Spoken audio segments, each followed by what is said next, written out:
Uniform civil code, एक लंबी बहस, कई सवाल और हम लेकर आए हैं जवाब।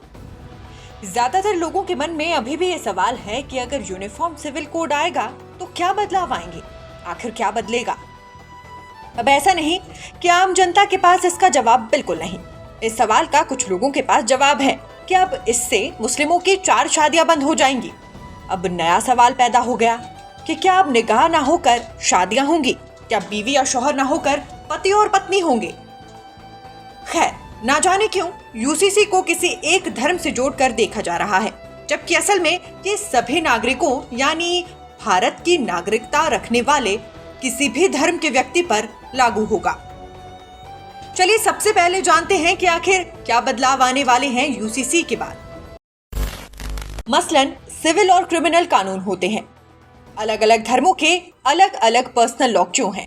यूनिफॉर्म सिविल कोड क्या है और ये धर्मों के निजी मामलों में कितना दखल देगा, यही बड़े सवाल हैं। भारत में मोटे तौर पर 2 तरह के कानून हैं, क्रिमिनल लॉ और सिविल लॉ। जैसा कि नाम से ही साफ हो रहा है, क्रिमिनल लॉ यानी चोरी, लूट, मारपीट, हत्या जैसे आपराधिक मामले इसी दायरे में आते हैं। ये किसी व्यक्ति बनाम स्टेट होते हैं। क्रिमिनल कानून आमतौर पर वही होगा जो स्टेट चाहेगा। क्रिमिनल मामलों में सभी धर्मों या समुदाय के लिए एक ही तरह की कोर्ट प्रोसेस और सजा का प्रावधान होता है, यानी कत्ल हिंदू ने किया या मुसलमान ने किया, या इस अपराध में जान गंवाने वाला हिंदू था या मुसलमान था, इस बात से एफआईआर, सुनवाई और सजा में कोई अंतर नहीं आएगा। अब बात सिविल लॉ की। सिविल लॉ 2 व्यक्तियों, संस्था या समूह के बीच के विवाद पर लागू होता है। इसमें स्टेट यानी सरकार का ज्यादा दखल नहीं होता। मसलन 2 लोगों के बीच प्रॉपर्टी का विवाद हो, किसी ने आपकी मानहानि की हो या पति पत्नी के बीच का कोई मसला हो। मान लीजिए रमेश ने कोई जमीन खरीदी। कुछ दिनों बाद महेश भी उस जमीन का दावा करने लगा कि ये मैंने खरीदी है। सिविल अदालत ये तय करेगी कि ये जमीन असल में किसकी है। सिविल कानून में सजा दिलवाने के बजाय सेटलमेंट या मुआवजे पर जोर दिया जाता है। पर्सनल लॉ असल में सिविल लॉ का ही हिस्सा है। अलग अलग धर्मों में शादी, परिवार और संपत्ति से जुड़े मामलों में रीति रिवाज, संस्कृति और परंपराओं का खास महत्व है। इन्हीं के आधार पर धर्म या समुदाय विशेष के लिए अलग अलग कानून भी हैं। यही वजह है कि इस तरह के कानूनों को हम पर्सनल लॉ भी कहते हैं।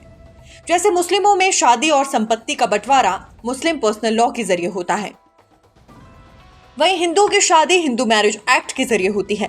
इसी तरह ईसाइयों के लिए क्राइस्ट एक्ट है और पारसियों के लिए पारसी एक्ट है।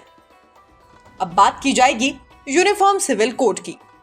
मान लीजिए कि पुराने समय में कोई समाज था, युद्ध में बड़ी संख्या में वहां के पुरुष मारे गए। इसमें जेंडर रेशो बिगड़ गया, यानी महिलाओं की संख्या पुरुषों से ज्यादा हो गई। ऐसे में समाज ने एक पुरुष की 3 शादियों का कॉन्सेप्ट अपना लिया।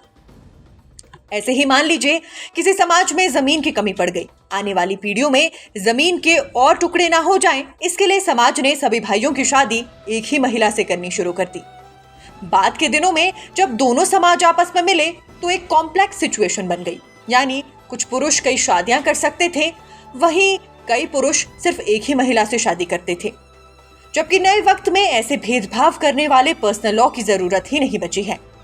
यूनिफॉर्म सिविल कोड के जरिए देश में ऐसे ही पर्सनल लॉ को खत्म करके सभी के लिए एक जैसा कानून बनाए जाने की मांग की जा रही है, यानी भारत में रहने वाले हर नागरिक के लिए निजी मामलों में भी एक समान कानून, चाहे वो किसी भी धर्म का हो या फिर जाति का क्यों ना हो।